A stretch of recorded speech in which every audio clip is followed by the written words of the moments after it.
Night settles over rural Texas like a film of oil. The horizon is bruised purple, the road cracked and endless, the air thick with the smell of diesel. Down this forgotten stretch of highway roars a convoy of army trucks, their headlights carving tunnels through the dust. Inside are soldiers with nervous eyes and containers stamped with military insignia no one can quite decipher. Each canister holds a swirling green gas, a weapon that was never meant to leave the lab.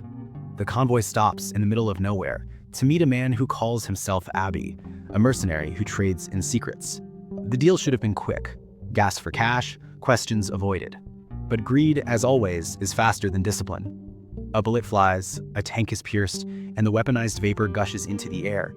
In minutes, skin blisters, lungs burn, and men turn into something less than human. Their flesh bubbles, their bones twist, they scream until their throats collapse. The wind catches the cloud and carries it toward the nearby town. That's the moment the world begins to die. Quietly, efficiently, without anyone noticing. Far away, neon lights flicker over a small roadside bar. Inside, Cherry Darling, part-time dancer, full-time dreamer, finishes her set. Sweat shines on her shoulders, and she looks at her reflection one last time before packing her bag. She's done with this life, done with men who pay to look but never see her. The open road is calling. But fate has a dark sense of humor. On the same road drives El Rey, her ex-lover, silent behind the wheel of a beat-up truck. He's the kind of man who carries violence the way others carry wallets. Always close, always heavy. When their paths cross again by accident, neither is surprised. In a town this small, unfinished business always loops back around. While they argue about the past, something moves in the fields. Shapes stumble from the darkness, their silhouettes broken, their movements wrong. Ray's headlights catch faces that look half-melted, eyes glistening like wet marbles. The truck plows through them, but they keep coming. In the struggle, Cherry is dragged from the passenger seat and disappears into the dark. When Ray finds her again, she's still alive, but missing a leg. Blood pools around her like spilled paint. He carries her to the local hospital, a place that already smells of antiseptic and fear. The waiting rooms are full of patients with strange rashes and weeping sores. No one knows what's happening yet, but the panic is building.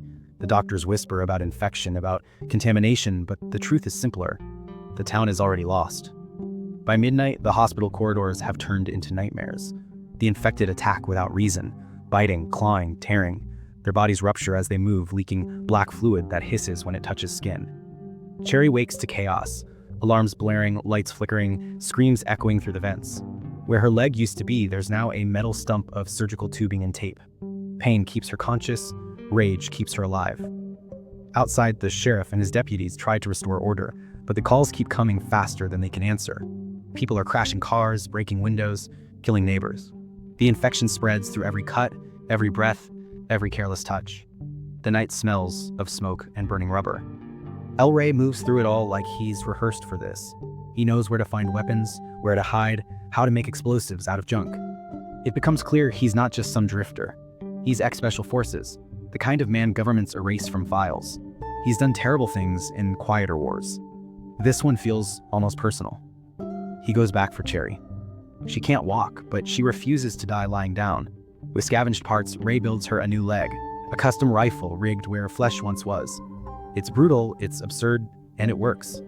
The first time she fires it, the recoil nearly knocks her over, but the infected that charges her explodes into mist. The sound echoes through the hospital like a battle cry. More survivors gather. The sheriff's wife, a doctor who still believes in cures, a handful of civilians too stubborn to give up. They barricade themselves inside a diner on the edge of town. The jukebox plays fragments of old country songs between bursts of static. Outside, the world howls. Inside, they plan, argue, and try to remember what hope feels like. By dawn, the entire county is burning. Gas stations explode, one by one. The infected roam in packs, their bodies splitting open like diseased fruit. The sheriff's men are gone. The army never comes.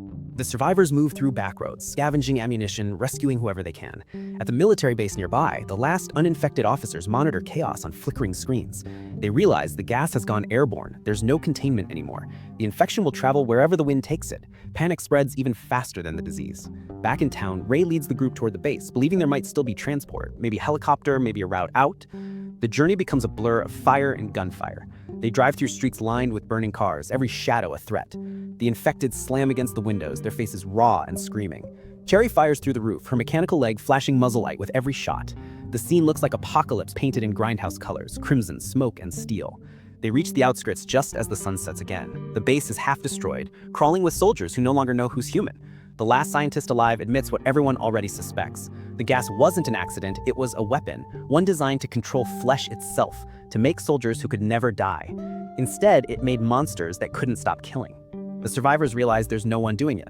The only way out is through. They fight their way to the helipad, losing people with every step. The air stinks of rot and kerosene. Bullets run out, knives replace them. Ray moves ahead, clearing a path while Cherry covers his back, the two of them in perfect rhythm, a dance of violence that feels almost tender. They reach the helicopter just as the base ignites. Ray takes the controls, though he's bleeding badly. The blades cut through the smoke, lifting them above the inferno. From the air, the town looks small, fragile, and utterly doomed, a flickering orange wound in the dark landscape. Cherry leans out, watching the last of it vanish beneath the clouds. The wind tears through her hair, the rifle leg gleams in the dawn. Ray doesn't survive the flight. By the time they reach the coast, his body is cold, but his hands are still locked on the controls. Cherry lands the chopper on a stretch of Mexican shoreline, the survivors stumbling onto the sand like ghosts. The infection has followed them, but for the first time, there's space to breathe, to rebuild. Weeks pass, the world they knew is gone. The cities have fallen silent, the sky's empty except for the occasional helicopter drifting without a pilot. On the beach, Cherry teaches the survivors how to fight, how to scavenge, how to hope again. She carries a child now, Ray's. She names him Dakota, after the place where the air once smelled clean. Every night, she stands watch with her weapon leg pointed at the horizon, the sea reflecting the red of a dying sunset. The infection still exists, but life endures beside it. Humanity has shrunk to a handful of survivors, yet the will to keep breathing burns brighter than ever. The apocalypse didn't destroy them, it remade them. The world belongs to whoever refuses to quit. Years later, the ruins of Texas are overgrown with vines. The roads have disappeared under sand.